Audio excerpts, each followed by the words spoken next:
Ciclo de formação em acessibilidade e usabilidade digitais. Para capacitar. Para sensibilizar. 3 mesas quase redondas para promover o debate e o esclarecimento. 6 oficinas digitais mãos na massa para aprender como fazer. Temos a legislação, mas que obstáculos falta ultrapassar?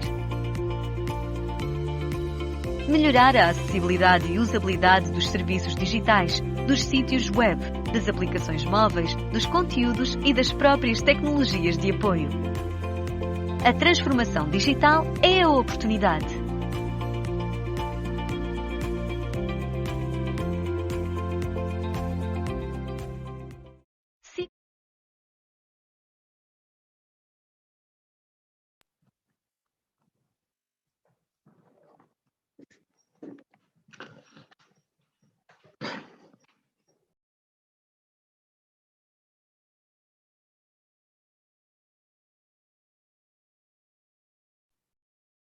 Rodrigo, podes avançar. Ok. Olá, bom dia a todos e bem-vindos a este primeiro debate deste ciclo que está hoje a decorrer e em que falamos de acessibilidade web. Temos vários convidados, designadamente ao longo desta mesa redonda vamos ter para já 3 convidados, mas também poderá igualmente ser recebida a participação de todos aqueles que estão neste momento a assistir a este debate. Eu sou o Rodrigo Godinho Santos, sou atualmente, em termos profissionais, chefe de divisão de apoio a bolsas da Fundação para a Ciência e a Tecnologia. De formação de base sou jurista, e sou também presidente da Direção Nacional da ACAP, Associação dos Cegos e Invalídos de Portugal, desde o final de 2020 e ainda membro da direção da União Europeia de Cegos. Em termos de currículo profissional, para além da minha formação académica, as matérias da acessibilidade web, por razões óbvias, dizem bastante, de um ponto de vista extremamente prático, e é por isso com muito gosto também que vamos ter ao longo desta mesa redonda, para além desta minha intervenção, igualmente as participações de 3 pessoas para quem igualmente a acessibilidade web tem sido bastante relevante. Começo se calhar pela primeira das nossas convidadas. Falo de Alexandra Pimenta, licenciada em Direito, que ao longo da sua carreira, para além do exercício da advocacia, está entretanto suspenso, foi assessora e dirigente do Ministério do Trabalho, Solidariedade e Segurança Social, tendo sido igualmente adjunta do Ministro para o Trabalho, Solidariedade e Segurança Social, com as questões relacionadas com a deficiência e também no âmbito das relações internacionais. Foi diretora do Instituto Nacional para a Reabilitação e é, presentemente, diretora dos Serviços dos Assuntos Jurídicos da Direção-Geral de Assuntos Europeus do Ministério dos Negócios Estrangeiros. Alexandra Pimenta, ao longo da sua carreira, tem desempenhado também funções de agente no Tribunal de Justiça da União Europeia, perita nacional no âmbito de grupos de trabalho e comissões da União Europeia no âmbito de várias áreas como o direito da União Europeia e ainda a solidariedade e as políticas de não discriminação, representante nacional igualmente também em grupos de trabalho no âmbito do Conselho da Europa e das Nações Unidas sobre estas temáticas. Alexandra, bom dia. Começo por lhe perguntar, agora que estamos aqui a abrir esta mesa redonda, sobre a sua perspectiva desta questão da legislação da acessibilidade web, que na realidade representa um longo caminho, um caminho que Portugal iniciou já desde 1999. Como é que nos poderia resumir e caracterizar esta evolução da legislação sobre a acessibilidade web ao longo destes mais de 20 anos? Bom dia, obrigada Rodrigo, é um prazer revê-lo. Cumprimento também a Júlia, o André, e um agradecimento à doutora Cláudia Cardoso e ao doutor Jorge Fernandes, em nome da AMA, de se terem lembrado de me convidar para esta mesa redonda. Espero contribuir de alguma forma para apelar à responsabilidade que nós todos temos na aplicação da legislação, porque não é só o governo, não são só as inspeções, são as pessoas que aplicam as legislações e são as pessoas que fazem das legislações uma arma para melhorar a sociedade. Como o Rodrigo acabou de dizer, tenho desempenhado várias funções, atualmente trabalho na área do controle do direito da aplicação do direito da União Europeia, uma área em que Portugal não tem incumprimentos, o que é um aspecto positivo, não tem incumprimentos no domínio da transposição de diretivas ou da aplicação de regulamentos ou de más práticas, o que é um bom resultado em termos de participação de Portugal na União Europeia, mas por outro lado nos deixa assim um bocadinho surpreendidos. Será possível numa sociedade em que há tanto para fazer que as situações práticas de incumprimento não cheguem às instituições europeias, ao Tribunal de Justiça? Esta é uma questão para pensarmos. Eu, relativamente às questões que o Rodrigo colocou, vou ser breve, na medida em que eu não sou uma perita em acessibilidade web, eu sou uma utilizadora com imensas limitações e, portanto, para mim a acessibilidade da web é fundamental para poder trabalhar nesta sociedade do século em que estamos, e se não dominar minimamente estas ferramentas, não tenho hipótese de funcionar na administração pública, enfim, na minha vida privada. Portanto, olhando para o longo de toda a legislação sobre a acessibilidade na web, é um percurso muito interessante e é uma área em que Portugal tem tido até um protagonismo relevante, começando com a primeira resolução do Conselho de Ministros de 1999. Eu gostaria de salientar que foi uma resolução do Conselho de Ministros que resultou de uma pressão da sociedade civil e de um grupo de cidadãos que exigiu ao governo medidas para garantir o acesso de todos os cidadãos. Nessa altura referiam cidadãos com necessidades especiais, que é um termo, enfim, que já abandonamos atualmente, e essa é uma evolução muito positiva, porque todos nós temos necessidades especiais, só que a oferta de produtos e serviços tem que garantir que todos somos contemplados e podemos aceder a todas as ferramentas existentes. Mas a primeira resolução do Conselho de Ministros era uma resolução bastante moderna para a época e Portugal foi de facto um dos primeiros Estados-membros a ter alguma legislação sobre esta matéria, e após esta resolução do Conselho de Ministros outras vieram, uma suponho que em 2007 e outra em 2011, suponho eu, e finalmente um decreto-lei em 2018. E esta evolução é muito interessante porque a resolução do Conselho de Ministros é um ato não legislativo, portanto não cria normas, não cria obrigações, mas acaba por ser, no fundo, uma orientação política do governo com instruções para determinados agentes, designadamente agentes públicos.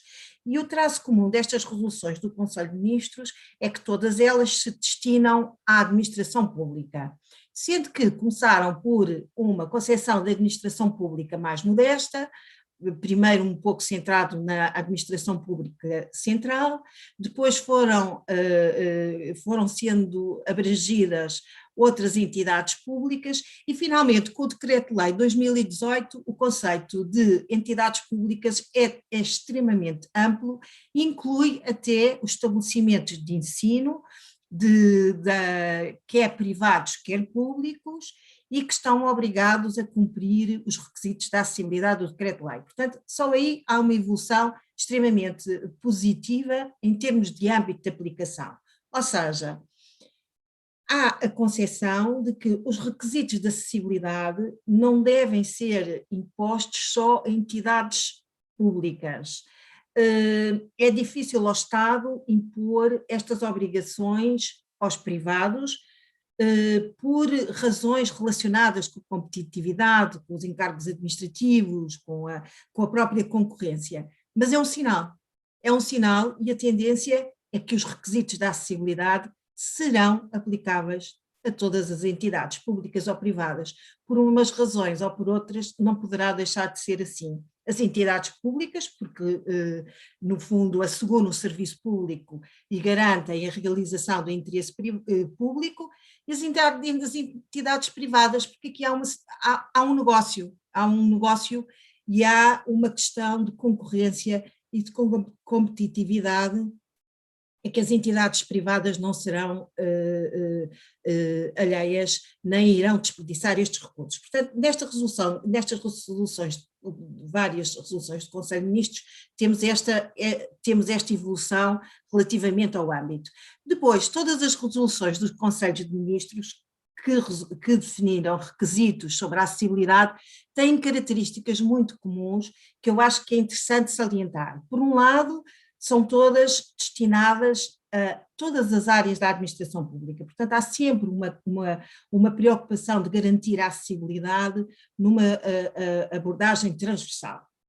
Isto leva a que estas resoluções do Conselho de Ministros, em 1999, fossem até bastante modernas e arrojadas para a altura, porque esta ideia do mainstreaming é uma ideia difícil para uma administração pública que, no fundo, é organizada de acordo com regras tradicionais e antigas em termos de gestão do próprio serviço e da organização da orgânica, mas, por outro lado, não deixa de ser interessante que estas resoluções do Conselho de Ministros impõem sempre orientações políticas para os serviços públicos garantirem a acessibilidade na web, criam sempre grupos para fazer a avaliação e o reporte do cumprimento das orientações políticas definidas.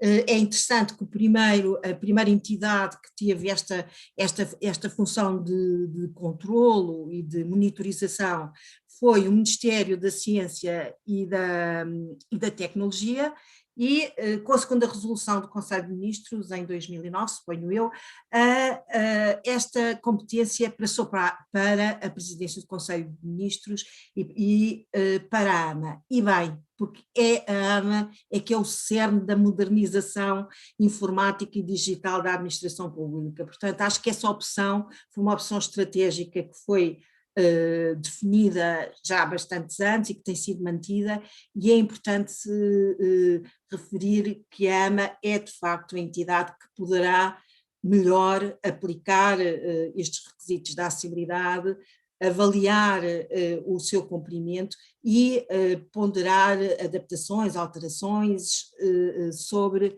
a realidade existente. Depois, é interessante referir que as resoluções do Conselho de Ministros não criam normas, não criam normas jurídicas no sentido que não obrigam a determinadas condutas dos seus destinatários. São, no fundo,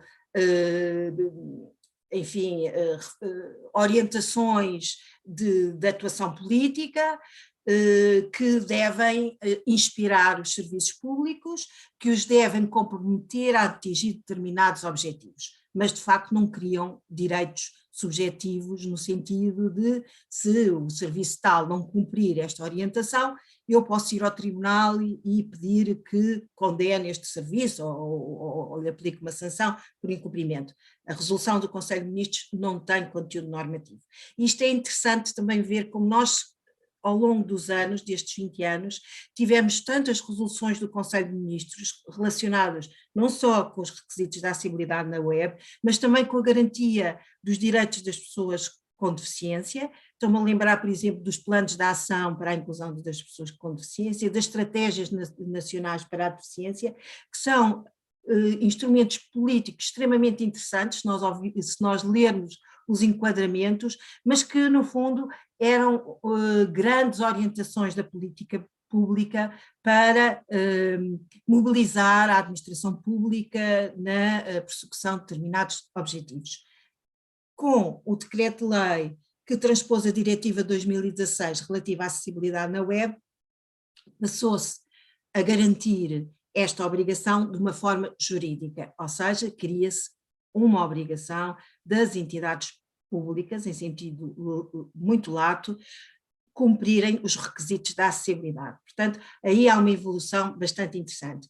E depois, no âmbito destas resoluções do Conselho de Ministros, foram sempre criados sistemas de reporte, de monitorização, de recolha de informação, que seriam submetidos à tutela, e assim foram feitos relatórios sobre a aplicação, mas um aspecto interessante que eu, numa pequena pesquisa, acabei por verificar, é que há muitas entidades que não cumprem o dever de reporte, o que não deixa de ser,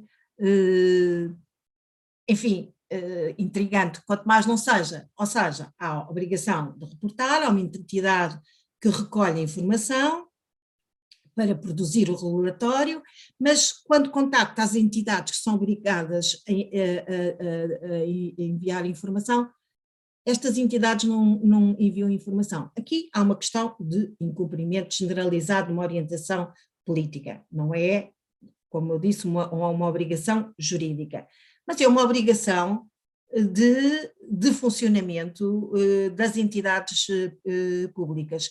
E porquê que há esta possibilidade de as entidades públicas, não obstante as orientações do governo, não cumprirem? É também interessante olharmos porque é que isto pode acontecer. Pode acontecer porque estas resoluções do Conselho de Ministros, apesar de estabelecerem princípios orientadores da prática da administração pública, nunca consagram uma fonte de financiamento que fosse afetada ao cumprimento dessas orientações estratégicas, que referisse de que orçamento é que iriam existir a verba para modernizar a atuação das entidades públicas. Eu acho que este é que tem sido uma questão que tem fragilizado a aplicação e a operacionalização e a assunção da obrigação relacionada com os requisitos da acessibilidade na web.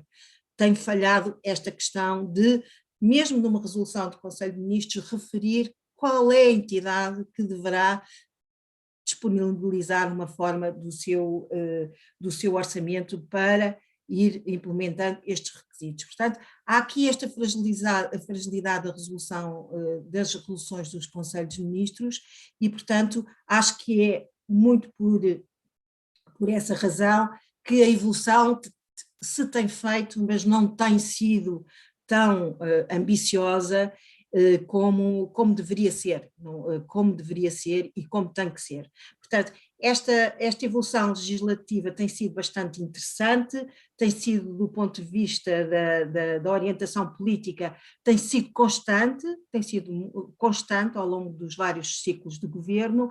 Em termos práticos, as resoluções do Conselho de Ministros têm mostrado que estão um pouco aquém da sua ambição, porque os textos em si são extremamente ambiciosos e muito interessantes em termos do interesse do Estado e da obrigação do Estado em cumprir a acessibilidade como um direito instrumental à participação de todos os cidadãos. E a nível da legislação europeia, é interessante verificar que tem havido também uma evolução interessante, não só na acessibilidade, mas sim na garantia dos direitos das pessoas com deficiência.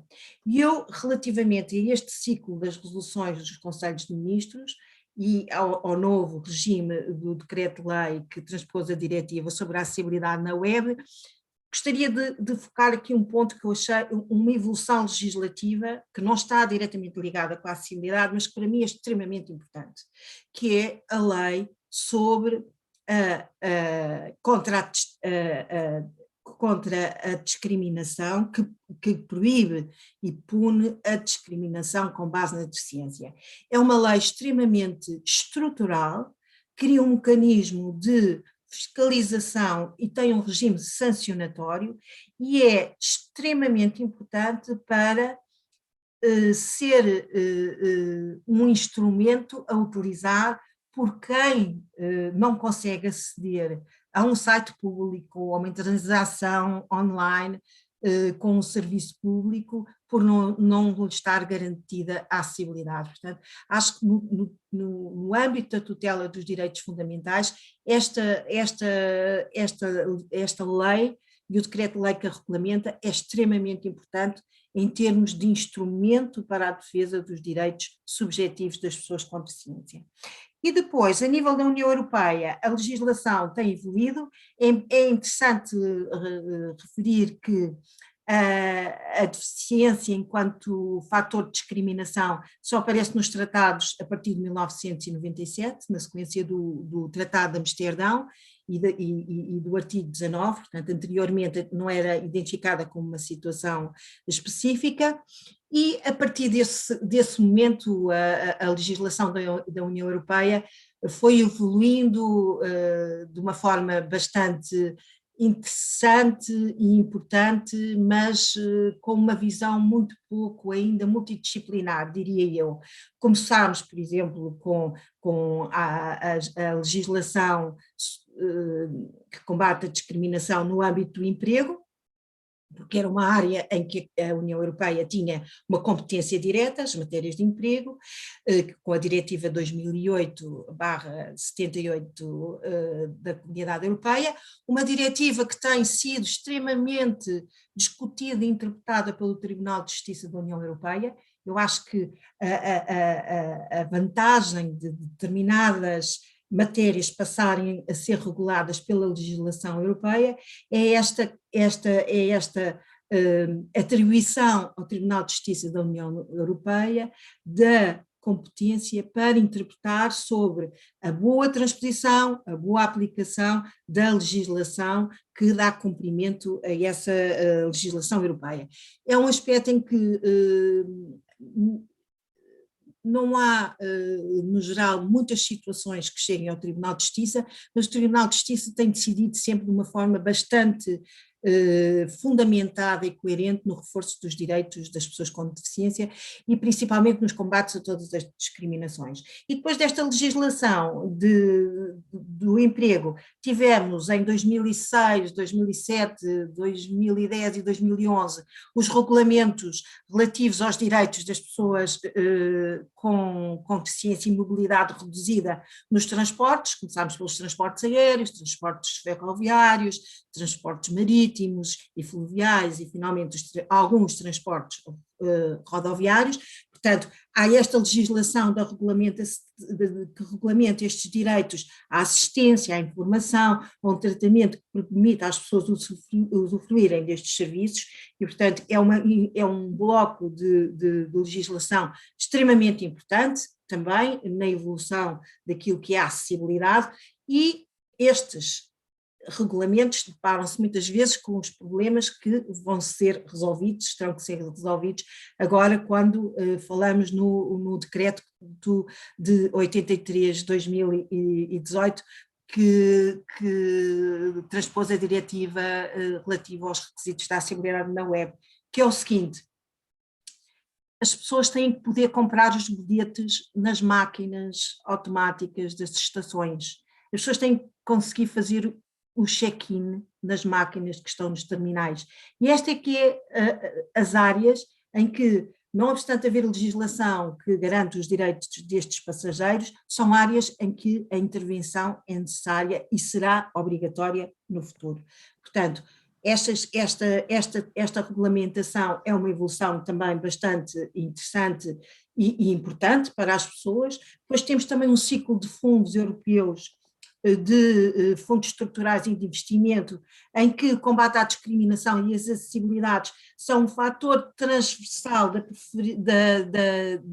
prioridade da aplicação dos fundos, ou seja, são as tais chamadas condições ex ante.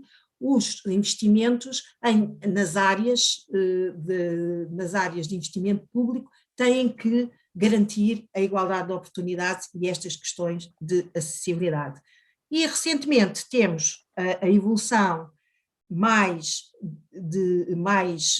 abrangente, que resulta de a União Europeia ter ratificado a Convenção das Nações Unidas sobre os Direitos das Pessoas com Deficiência, que acabou por fazer em 2011, Portugal já o tinha feito desde 2009, mas o facto de a União Europeia ter ratificado esta Convenção permitiu que tivesse competência para atuar em áreas que, em princípio, não estariam só relacionadas com o combate à discriminação e a garantia da igualdade de oportunidades, mas que lhe permite operar em todas as áreas que são importantes para garantir a igualdade do acesso a bens e serviços. E temos então a tal diretiva de 2016 sobre a acessibilidade na web e temos depois, em 2018, a diretiva sobre a acessibilidade a bens e produtos. Portanto, há uma evolução legislativa que eu considero muito positiva, mas não basta, não basta a evolução legislativa. Já lá vamos, se calhar, Alexandra, até para depois termos espaço para explorarmos justamente os novos caminhos que se estão a abrir e os desafios. Agora, se calhar, e uma vez que fizemos esta parte de evolução prática, eu iria, se calhar, e ainda dentro deste quadro de evolução, falar com o André Vasconcelos. O André Vasconcelos é licenciado, mestre e doutor pelo Instituto Superior Técnico em Engenharia de Sistemas e de Computadores, é de resto também docente no Instituto Superior Técnico, tem um MBA conferido pela Universidade Nova e pela Universidade Católica Portuguesa e tem trabalhado em inúmeros projetos ao longo dos últimos 16 anos no âmbito de, portanto, serviços especializados de assessoria em áreas muito ligadas à modernização administrativa, tanto ao nível da redução e da orientação global em termos de custos com as tecnologias de informação e comunicação na administração pública, quer também no âmbito de projetos concretos de modernização administrativa, o cartão de cidadão, o id.gov.pt, a chave móvel digital, o plano de interoperabilidade da administração pública, entre muitos outros. André, bom dia. Vou especificamente, se calhar, começar por falar aqui um pouco do cartão de cidadão, que é e que se liga muito também com esta questão da acessibilidade, não é?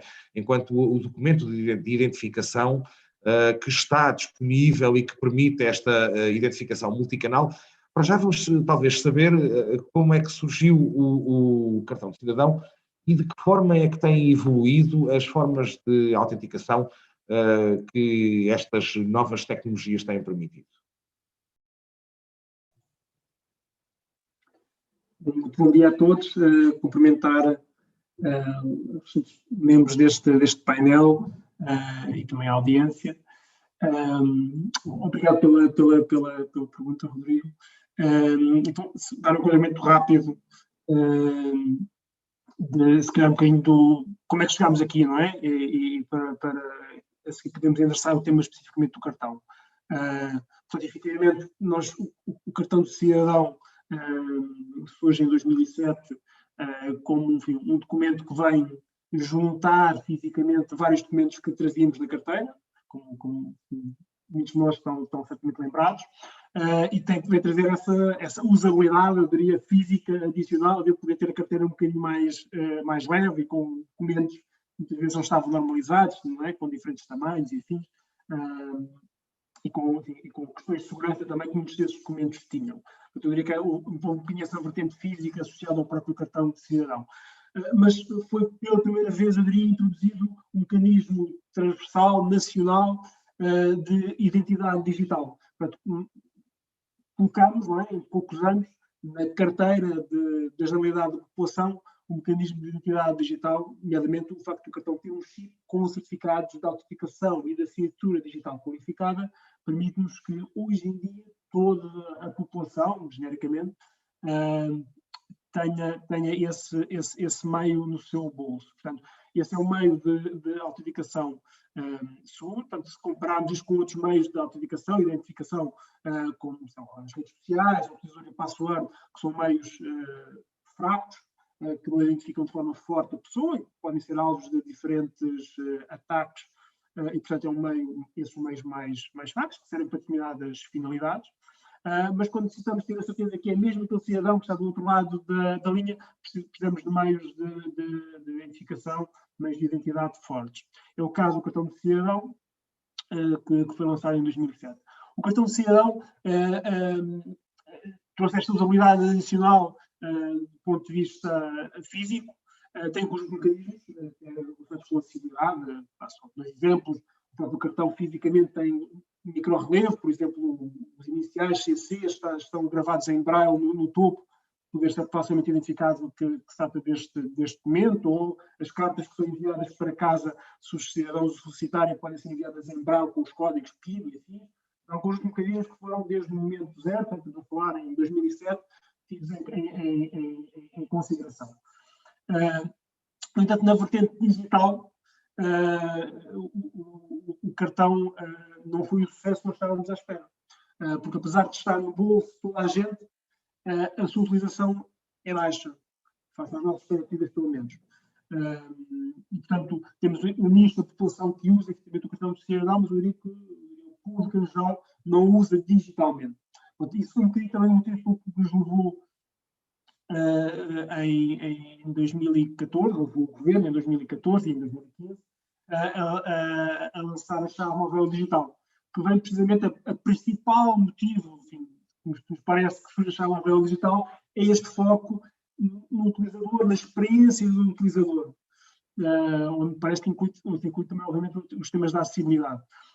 E, portanto, esse foco na experiência do utilizador levou-nos a que, apesar de termos um cartão de cidadão que está disseminado, mas que é difícil de usar, implica um leitor de smart card, implica saber os códigos, implica instalar um conjunto de software, levou-nos para um mecanismo como a chave móvel digital, que hoje em dia já tem alguma disseminação, temos cerca de 2 milhões de utilizadores, não é? Portanto, não temos ainda os 10 milhões de cartão de cidadão, mas temos tido um crescimento muito, muito grande. Portanto, apesar de termos 2 milhões de utilizadores, temos 3 vezes mais autenticações com a chave móvel digital do que temos com o cartão de cidadão. Portanto, a chave móvel digital é um mecanismo que espero que muitos de vós tenham e usem, mas baseado em 2 fatores de segurança. Portanto, há algum código que eu defino e um código temporário que é enviado para o telemóvel. Está disponível em diferentes canais, o canal presencial, quando eu vou provar o cartão de cidadão, o canal digital, no site da Autenticação Gov.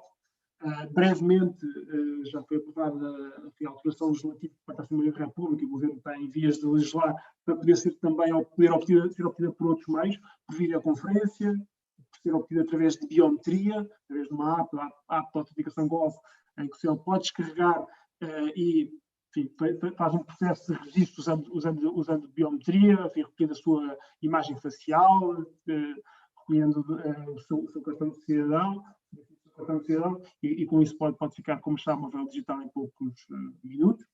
Portanto, temos um conjunto de meios atualmente disponíveis e outros planeados para adesão a este meio de identidade digital. Em cima desta chave móvel digital e deste cartão de cidadão, deste ecossistema de identidade digital, foram desenvolvidos e disponibilizados um conjunto de outros mecanismos, que era permitir, por exemplo, que sociedades, gerentes de empresas consigam autenticar-se nessa comunidade, que é trazer para o mundo físico aquilo digital. Nomeadamente, temos uma app, a app do id.gov.pt, que permite precisamente que eu possa deixar o meu cartão de cidadão em casa. Por exemplo, a minha carta de condução, ou o meu cartão da ADSE, ou o meu cartão militar, ou estamos a trabalhar agora noutros documentos.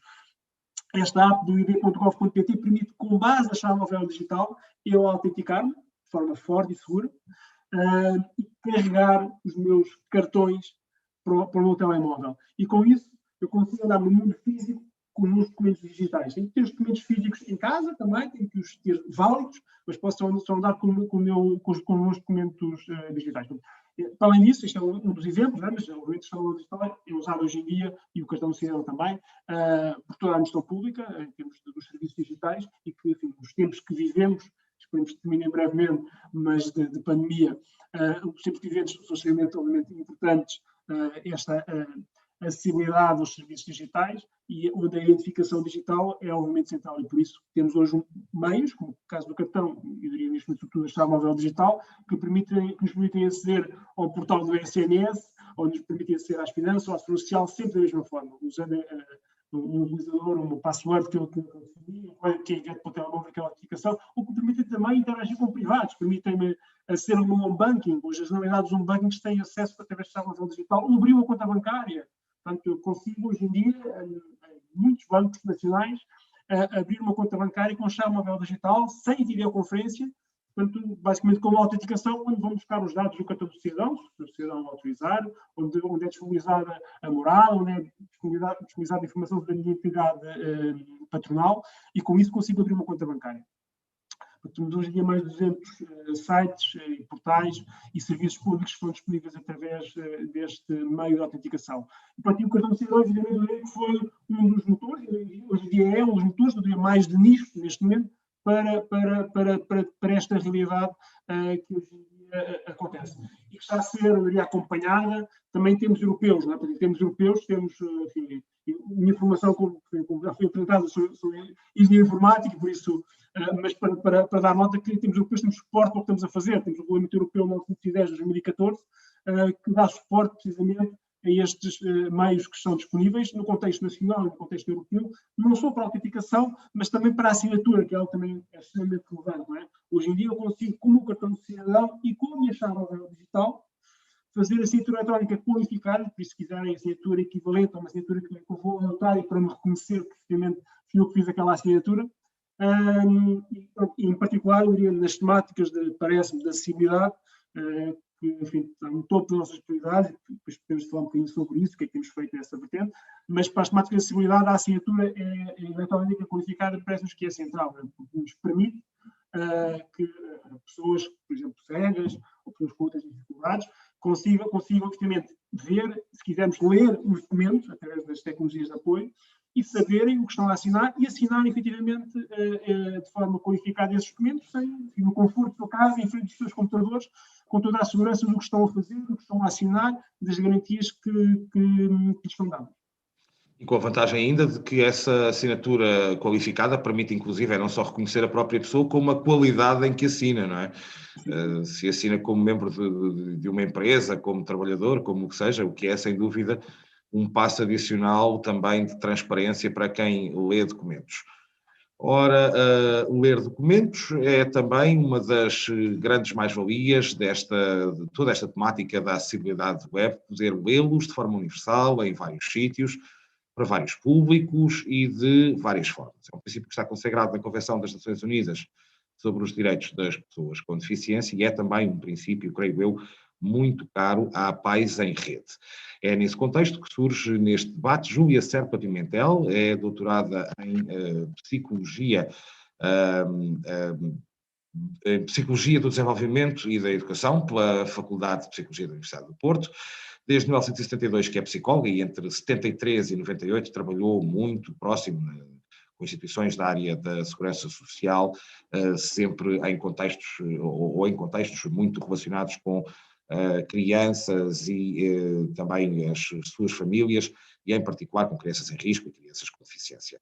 Do ponto de vista académico, desde 91, Júlia Serpa Pimentel tem estado no ISPA, onde desde 1998 desenvolveu a sua carreira em regime de exclusividade, como professora associada, e desde 2013 isso tem proporcionado também a possibilidade de orientar várias teses de mestrado e doutoramento, sobretudo nas áreas da intervenção precoce e também da capacitação parental. Para além disso, Júlia Serpa Pimentel tem participado em inúmeros encontros científicos, nacionais e internacionais, e também escrito vários artigos em publicações de referência sobre esta matéria.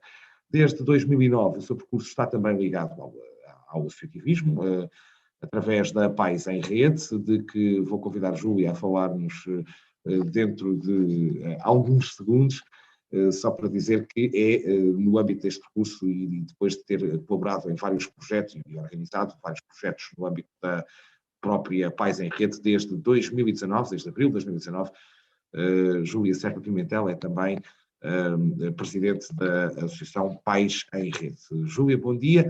Esta área da leitura, calculo que seja muito importante também para a Pais em Rede e para todos os seus associados. E, afinal de contas, para quem não conhece, o que é Pais em Rede e quem é que são as pessoas que estão ligadas a esta associação? Bom dia, eu começo por agradecer o convite feito à Associação Pais em Rede, de que eu sou de facto a Presidente da Direção desde há 2 anos. É uma honra para a Pais em Rede estar a ser convidada para esta mesa redonda. Nós, desde que começámos a publicar os livros dos meninos especiais, que tivemos uma principal preocupação com a acessibilidade. A Pais em Rede é uma associação relativamente jovem, porque foi fundada apenas em 2008, E quem esteve na fundação da Pais em Rede foram pais de pessoas com deficiência, na altura já adultos com deficiência, que se confrontavam com um percurso que não consideravam inclusivo, apesar de haver muita legislação no sentido da inclusão, já em 2008, aliás, quando a Pais em Rede apareceu, tinha saído nesse ano o Decreto-Lei 3 de 2008, que já falava um pouco dos apoios para que pudesse haver inclusão, e a ideia era que a associação prestasse apoio aos pais e não prestasse serviços diretamente às pessoas com deficiência, o que era uma inovação grande no panorama da deficiência em Portugal, porque nós temos, desde há muitos anos, nomeadamente a partir de 1974, houve um incremento enorme de associações de pais para conseguirem ter respostas para os seus filhos, e, portanto, todas as APP-ACDMs, todas as CERCIs, todas as APPDAs para os diversos tipos de deficiência foram fundadas a partir do final dos anos 60 e princípios dos anos 70, eram efetivamente associações de pais, mas na prática o que aconteceu é que rapidamente se transformaram em serviços para as pessoas com deficiência, que são extremamente importantes, mas no meio dessa evolução as famílias ficaram um bocadinho esquecidas e, portanto, as famílias sentem-se muito desapoiadas, muito sozinhas. A Associação Pais em Rede não se dedica só a um tipo de deficiência, portanto, na nossa associação participam famílias e pessoas com todo o tipo de deficiência e de todo o tipo de idade. E houve um grande projeto, e foi esse projeto que me chamou à Pais em Rede, e que foi uma grande alavanca para o conhecimento da Pais em Rede por esse país fora, que foi o projeto das oficinas de pais, que nós tivemos o financiamento da Direção-Geral de Saúde primeiro do Alto Comissariado para a Saúde, depois da Direção-Geral de Saúde, e que teve um complemento de apoio pela Fundação Carlos Gulbenkian, e onde nós conseguimos estar, de facto, em 14 dos 18 distritos do continente. Começámos este ano uma experiência que eu espero que corra bem, de uma oficina de pais totalmente online. No ano passado acabámos uma oficina de pais que começou presencial e depois acabou online, onde, por ser online, eu disse isso há pouco na altura da preparação desta sessão, por ser online, embora tenha sido organizada por Mangualde, que é um concelho do distrito de Viseu, basicamente para juntar pessoas dos concelhos limítrofes, de repente houve uma pessoa que tinha pedido ajuda à Pais em Rede e que era da Ilha Terceira, e nós propusemos que ela participasse, e ela está a participar. Houve outra pessoa com um filho com deficiência um bocadinho mais velho, de Cabo Verde, que também está a participar. Há uma pessoa de Alenquer que também está a participar, e duas mães de Odmira que também estão a participar. São as vantagens destas ferramentas que nos permitem estar todos juntos, estando tão distantes. Portanto, a Pais em Rede procura basicamente dar voz às famílias e representar as famílias em órgãos de poder público, digamos assim. Como somos uma ONG-PD a nível nacional, somos apoiados pelo Instituto Nacional de Reabilitação, e foi no âmbito candidatámos o ano passado a um projeto para a acessibilidade do nosso site. E eu acho que também foi por causa disso que eu de repente apareci aqui. Okay. Posso pedir ao Rodrigo para baixar a câmara, que só estamos a ver o seu queixo e a sua gravata. Pronto, acho que assim o panorama fica um pouco melhor. Fica melhor, sim, senhora. Por vezes acontece, e lá está, como ainda não conseguimos uma acessibilidade máxima, como qualquer tipo de indicador acústico, mas de resto também no espírito da própria Convenção, que prevê a assistência humana, agradeço-vos também justamente esta assistência para que, na realidade, todos estejamos em condições de igualdade a ver-nos de uma melhor forma. Júlia, obrigado. Já vamos voltar a à Pais em Rede a como a acessibilidade web também influencia, e a acessibilidade no seu todo e a usabilidade influenciam efetivamente aquilo que é feito pela Pais em Rede. Agora vou voltar à Alexandra Pimenta para aprofundar um pouco, depois desta panorâmica que nos traçou, aprofundar um tópico que já estava há pouco a aflorar. No fundo, esta diretiva que hoje nos trouxe aqui, no âmbito deste ciclo de formação sobre usabilidade e acessibilidade web, foi uma diretiva, sobretudo, que já está transposta em Portugal, no Decreto-Lei 83/2018. É uma medida que se insere num conjunto grande de medidas de que a Alexandra já deu conta e de que também são de destacar outras obrigações, como o dever geral de contemplar especificações de acessibilidade no âmbito do Código dos Contratos Públicos, também já transposto para a legislação nacional, mas todo este novo ciclo de diretivas europeias no âmbito da acessibilidade, calculo eu, Alexandra, está a ser transposto para Portugal.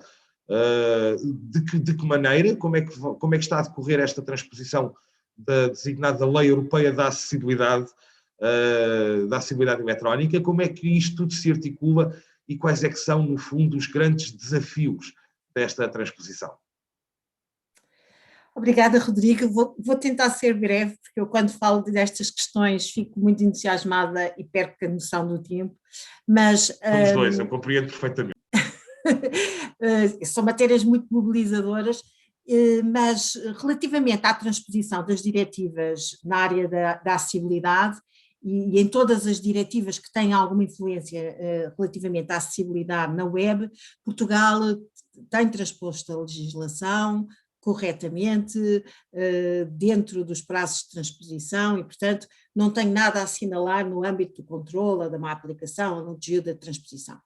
Agora, com a diretiva que referiu, que é a lei, que é a diretiva sobre a acessibilidade de bens e produtos, que lhe chamam a Lei Europeia da Acessibilidade, e é muito interessante chamarem-lhe a Lei Europeia da Acessibilidade, porque é de facto uma diretiva extremamente ambiciosa e revolucionária.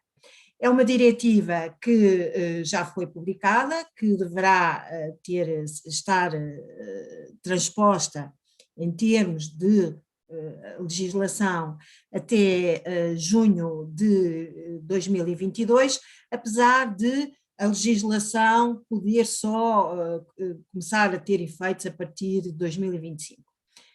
E quando falamos nesta questão da transposição e das dilações que existem, temos que entender que garantir a acessibilidade dos produtos e serviços na União Europeia é um encargo extremamente ambicioso, extremamente complexo e que tem que ser encarado como um grande investimento da União Europeia e dos operadores económicos. Acho que temos que acabar com a ideia de que as questões da acessibilidade, a garantia da acessibilidade é um encargo, é uma soluçãozinha para aquela situaçãozinha, vamos garantir a acessibilidade agora para esta situação. A diretiva altera completamente essa concepção. A acessibilidade, os requisitos da acessibilidade são uma característica da marca europeia, portanto podem ver a dimensão que esta diretiva tem quando for aplicada pelos Estados-membros. Nós, em Portugal, foi recentemente publicado um decreto-lei que cria um grupo interministerial composto por 20 entidades das várias áreas e que irá tratar da transposição da diretiva, também da avaliação da legislação existente e da garantia da coerência dessa legislação e também promover a divulgação da diretiva, a sensibilização e a consulta às entidades públicas e privadas e económicas. E, portanto, este é também um aspecto interessante de termos façam uma diretiva que terá uma transposição particularmente complexa. Aliás, não é por acaso que a própria Comissão Europeia tem desenvolvido imensas iniciativas no sentido de apoiar os Estados-membros na transposição das diretivas, mas já temos esta garantia de que o Governo está de facto a tratar da transposição e tem a visão da transversalidade, lá está a tal transversalidade que é constante, sempre uma constante das questões da acessibilidade, mas está, de facto, a tratá-la de uma forma transversal, comprometendo todas as áreas das políticas públicas a proceder às necessárias adaptações. Portanto, nesse aspecto, é uma situação inovadora. Este grupo de trabalho é coordenado pelo gabinete da Senhora Secretária de Estado para a Inclusão das Pessoas com Deficiência, portanto, é a área que irá, no fundo, coordenar todo este trabalho do Legislativo e tem em mãos uma tarefa extremamente complicada e complexa, que depende das instituições públicas, mas também dos operadores económicos, porque o que é interessante nesta diretiva é que tem um preâmbulo com 104 parágrafos, portanto, havia uma necessidade de explicar muito bem esta bomba na forma como os serviços são prestados e os produtos produzidos, mas tem um aspecto que é muito interessante, coloca a acessibilidade numa questão geral, é uma questão de participação, mas é uma questão económica, de concorrência e de competitividade. É também uma área que tem que ser apoiada pela investigação e pelo desenvolvimento tecnológico, e isso é extremamente importante. E acho que a diretiva irá desencadear uma nova forma de produzir serviços e de os prestar e de produtos. Os fornecedores dos produtos, os prestadores, os distribuidores estão todos obrigados a cumprir os requisitos da acessibilidade e, portanto, acho que vai ser uma transposição que vai alterar a concepção dos produtos e a concepção dos serviços na União Europeia, e vai ser extremamente desafiante, mas vai ser de facto um trabalho extremamente importante para uma sociedade desenvolvida, competitiva, para o crescimento e o reforço do comércio digital e também para satisfazer as necessidades de 80 milhões de cidadãos da União Europeia que vão diretamente beneficiar destas transformações. Portanto, a diretiva está em fase de transposição, não foi ainda transposta por nenhum Estado-membro, os Estados-membros estão todos a trabalhar e a lidar com a complexidade deste regime, mas o trabalho está a ser feito, como demonstra esta iniciativa que referi, a nível nacional e, portanto, estamos a aguardar que este processo chegue a bom termo dentro do prazo, no próximo verão.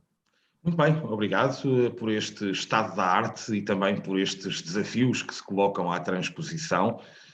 Daqui a pouco haverá mais uma pergunta para a Alexandra, uma daquelas perguntas quase de sim ou não, portanto, resposta ultra rápida, já lá vamos.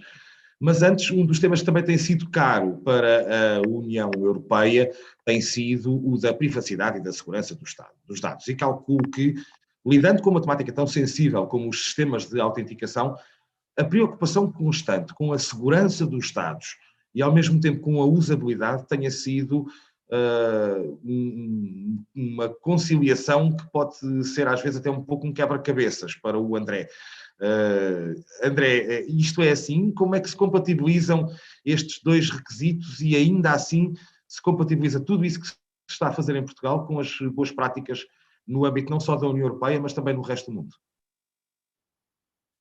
Exatamente, Rodrigo.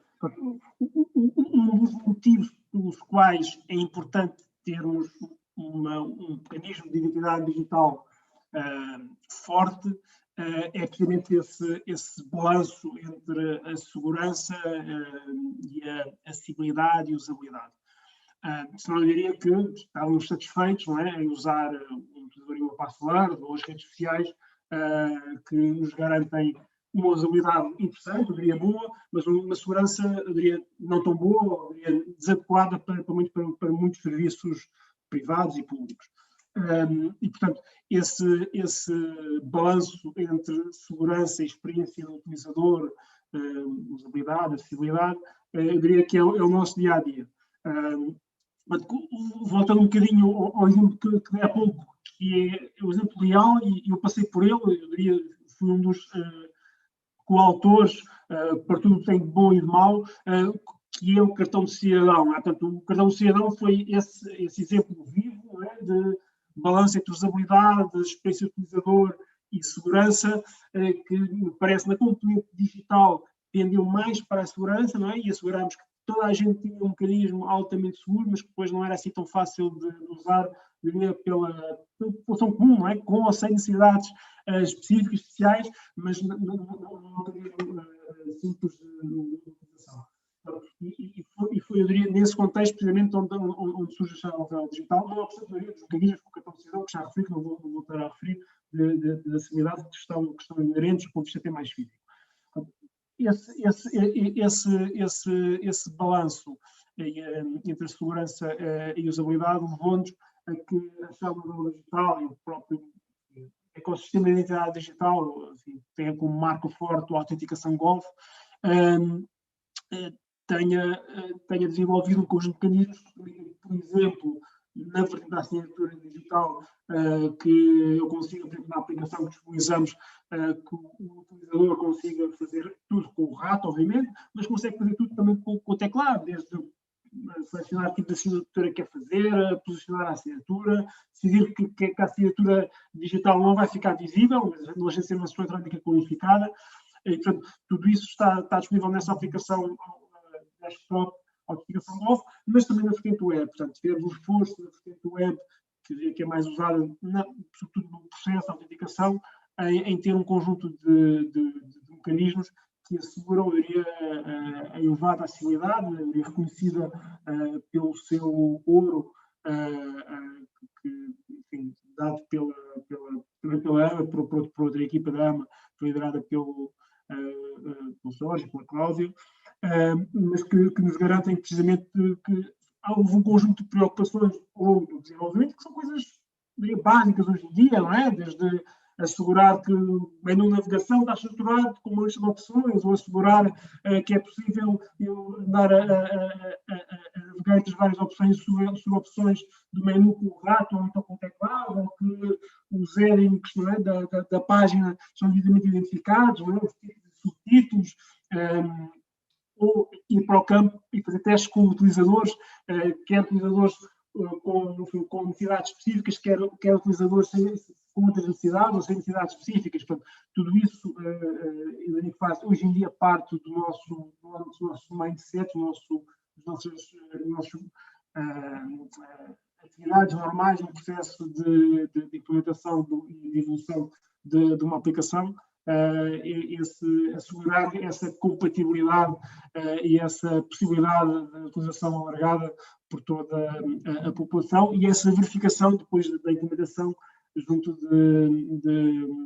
dos utilizadores. E, portanto, não obstante isso, temos certamente problemas e, portanto, aproveito aqui também para pedir e apelar que feedback nos queiram fazer chegar sobre problemas que tenhamos, oportunidades de melhoria que tenhamos, nos façam chegar, porque tentamos, justamente, às vezes não tão rapidamente como todos gostaríamos, mas tentamos incorporar essas melhorias que muitas vezes temos que fazer. Ok. Muito obrigado, André, por mais este testemunho. Outra das vertentes também igualmente importante é justamente esta questão de que os formatos eletrónicos também vão permitindo de um formato ser usável e estar acessível a todos.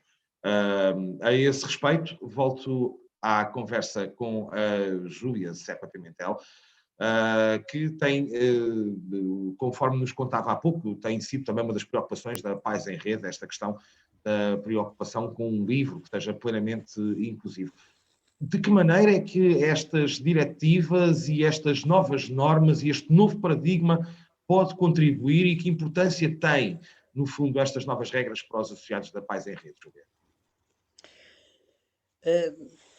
Eu acho que os associados da Pais em Rede são pais de pessoas com deficiência, mas eles próprios podem ter deficiência.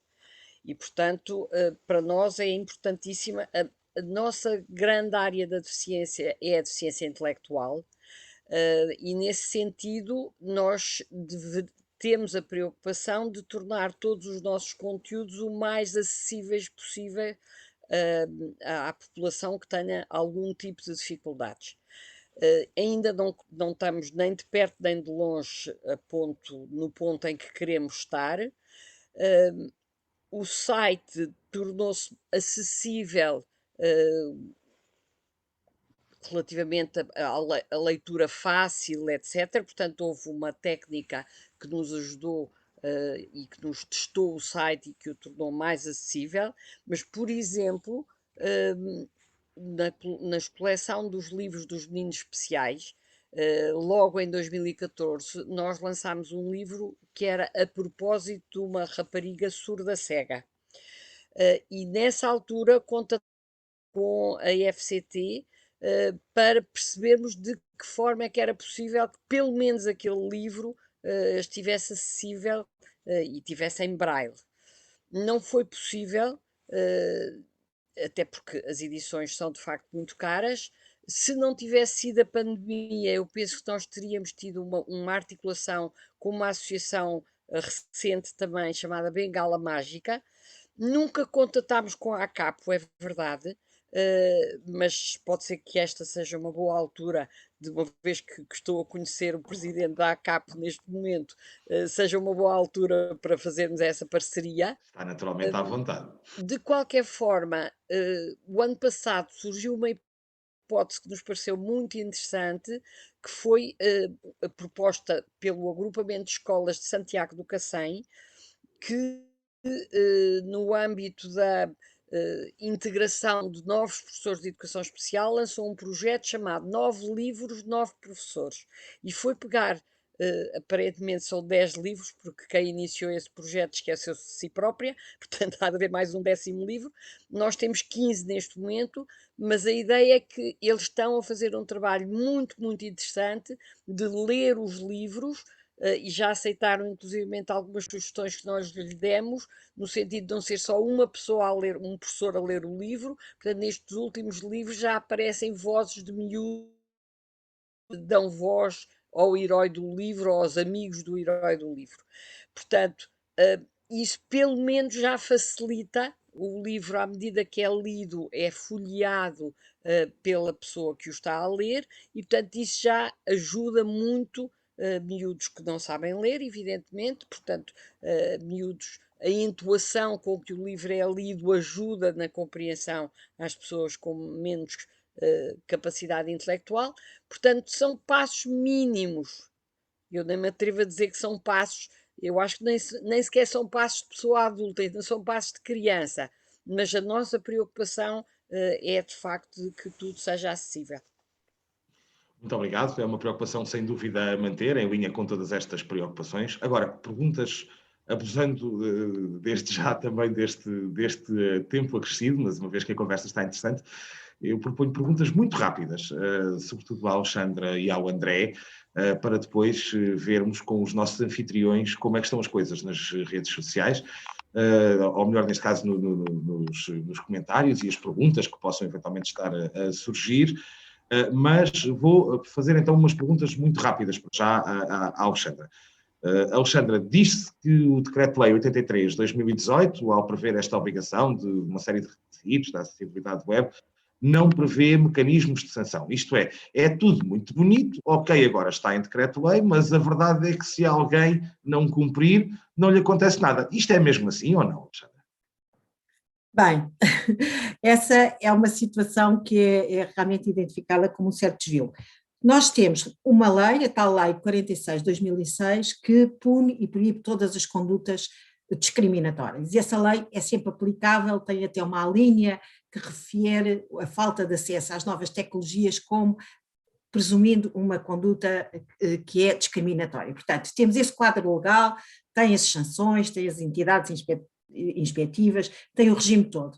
Mas este decreto-lei tem, no fundo, uma obrigação administrativa, como por exemplo a declaração da acessibilidade, que não sendo uma sanção, é de facto cria um instrumento do qual se pode recorrer e reclamar se não existir.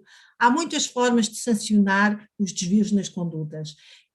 Os regimes sancionatórios são importantes, existem em Portugal, são complexos. Em Portugal, o recurso aos regimes sancionatórios são sempre complexos, aliás, são uma das áreas em que nós temos bastante problemas na transposição de algumas diretivas e, portanto, acho que temos que encarar todos os instrumentos disponíveis, não só nesta legislação, mas noutras legislações, incluindo o Código Administrativo, para reclamar dos nossos direitos e forçar as entidades públicas, em sentido lato, a cumprirem, nomeadamente com esta declaração da acessibilidade, sabendo nós que a maior parte destas entidades nem sequer está a elaborar esta declaração e a divulgá-la publicamente nas páginas principais dos seus sítios web.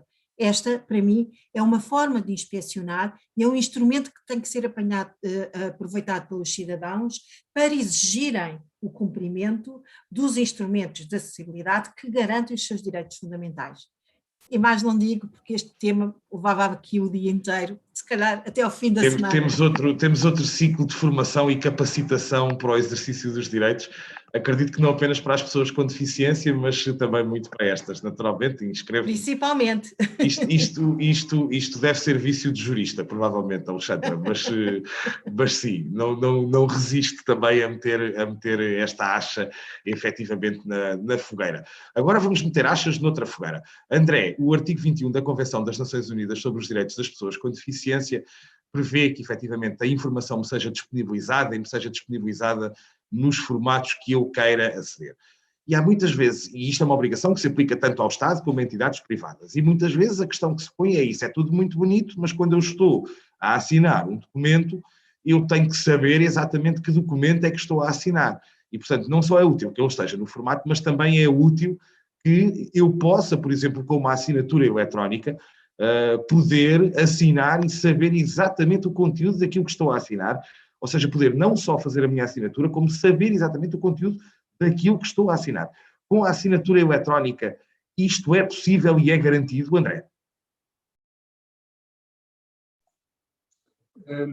A assinatura eletrónica que disponibilizamos, quer com o cartão de cidadão, quer com a chave móvel digital, possibilita efetivamente a assinatura de um qualquer formato de documento, né? Quer seja PDF, quer seja ODF, quer seja DWG, quer seja o que seja. Não é? E temos vários casos onde há vários formatos que são assinados.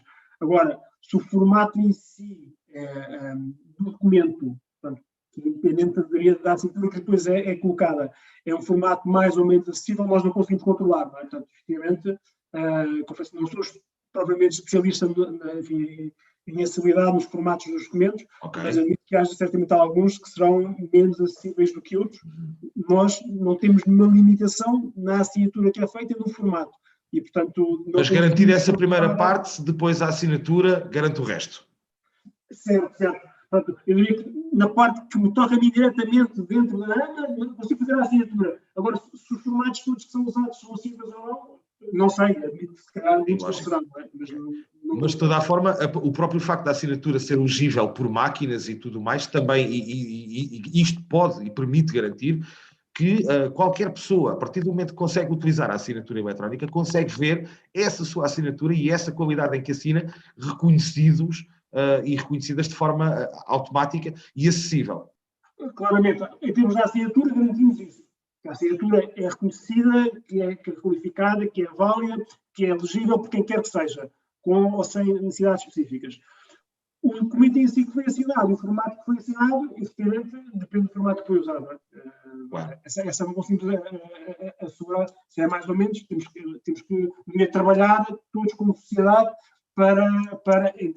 de diferentes formas, certamente, quer legais, quer tecnológicas, quer se calhar de formação, de explicação, para assegurar que essa primeira parte acontece. Muito bem, mas pelo menos da parte que passa pelas mãos do André, a segunda parte está garantidíssima. Isso é importante e, portanto, é melhor que o código postal. Já temos mais de meio caminho andado. Vou perguntar aos nossos moderadores remotos, penso que a Regina Araújo e o Jorge Fernandes, se há ou não algumas perguntas que estejam neste momento sim, Rodrigo. Sejam pertinentes. Aqui pelo lado do YouTube, no chat apareceram aqui já algumas perguntas. E vou lançar aqui umas quantas que aqui se encontram, a ver se ainda conseguimos responder a algumas.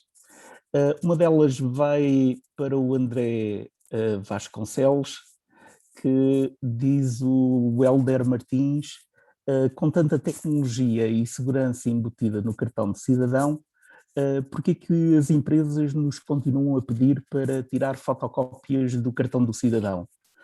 Como é que o cidadão pode impedir isto?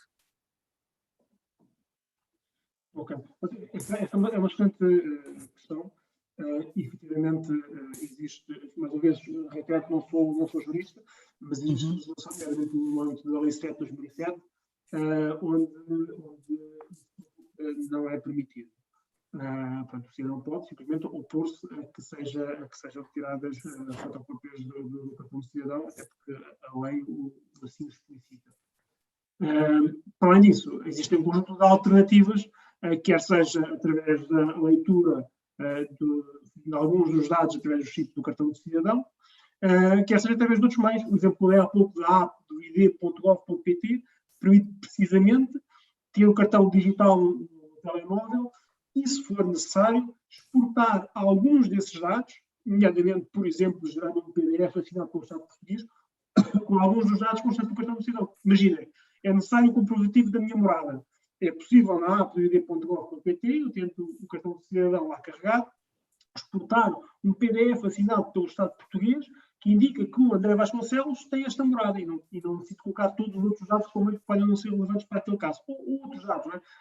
Tem um conjunto de mecanismos digitais que permitem endereçar isso. E, do ponto de vista legal, não sendo jurista, está assegurado também que não é permitida a reprodução das fotocopias do cartão de cidadão. O cidadão que deve fazer é opor-se a que isso aconteça e reportar se detectar esse tipo de comportamentos incorretos por parte de quem quer que seja, entidades públicas ou privadas. Uma questão também da Manuela Francisco, neste caso para a mesa. Ela pergunta: existe a possibilidade legal de ser criado um repositório informal de acesso aberto de textos de autor adaptados e formatados para impressão em braille?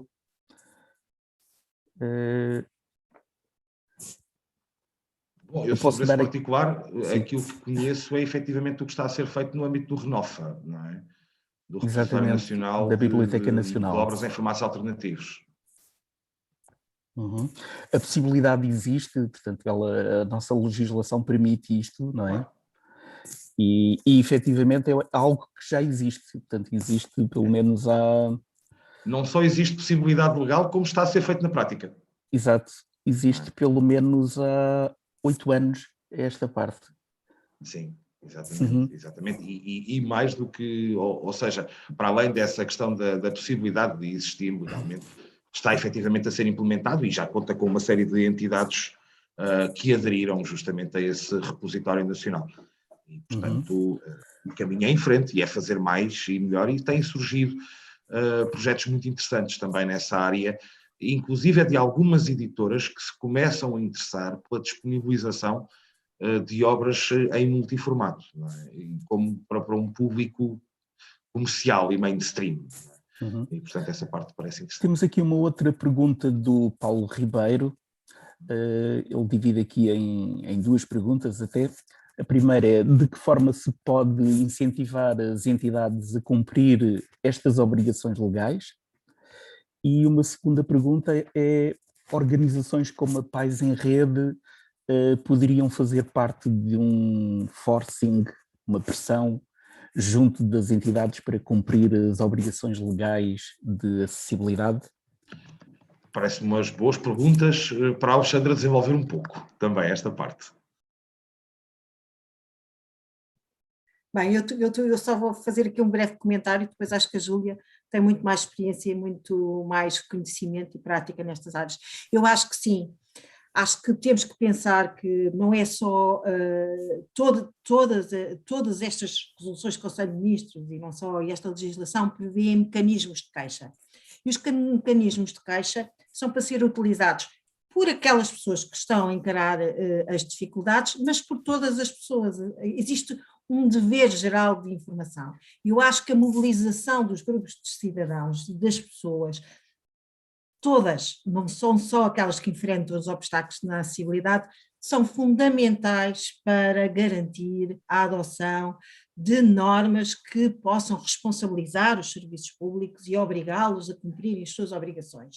E depois, acho que no âmbito dos sistemas de avaliação dos serviços públicos, que é o tal sistema QUAR, acho que deveria haver uma norma que considerasse que os serviços públicos que não cumprem as regras da acessibilidade não podem ser classificados como cumprindo os seus objetivos e as suas metas, muito menos como excelentes. Acho que uma pequena norma desse tipo, que fizesse o relacionamento destes incumprimentos com a avaliação do desempenho dos serviços, acho que poderia ter, quem sabe, um impacto mágico no cumprimento destas obrigações. Mas esta é só uma ideia.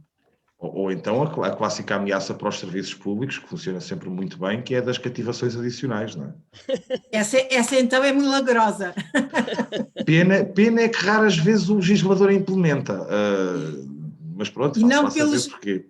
E não por estes motivos como nós gostaríamos, mas enfim, isso também nos levava aqui uma grande conversa. Uma conversa muito interessante no âmbito das políticas públicas, sem dúvida. E além disso, temos sempre a parte do setor privado, não é? Muitas vezes se vir de uma forma ou de outra limitado no acesso a apoios públicos, não é? Isto aqui também pode funcionar como um incentivador. Há mais algumas ideias que possam aqui funcionar como desbloqueadores, Júlia? Eu não posso falar só sobre a acessibilidade, mas a Pais em Rede tem tomado posições públicas relativamente a situações de discriminação, porque não só informando da lei de 86, que nós conhecemos e que obviamente dizemos às pessoas podem se queixar, queixam-se nesta entidade, porque infelizmente eu acho que nós temos um quadro legal, eu não sou jurista e não percebo nada disso, mas enfim, tenho procurado estar informada sobre todo o tipo de legislação que pode ser importante para as pessoas que procuram a nossa associação.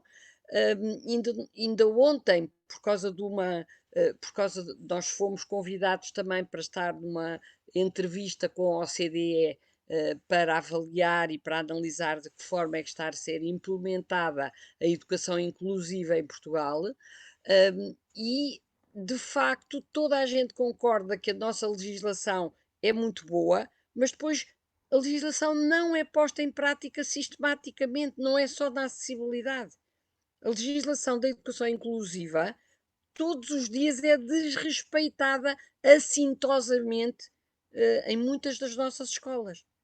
E, portanto, o que é que nós podemos fazer? Escrever cartas à Secretaria de Estado da Pessoa com Deficiência, escrever cartas ao INR, levar a voz dos pais e a sua insatisfação, mas depois também não somos capazes de dizer, de fazer muito mais do que isso.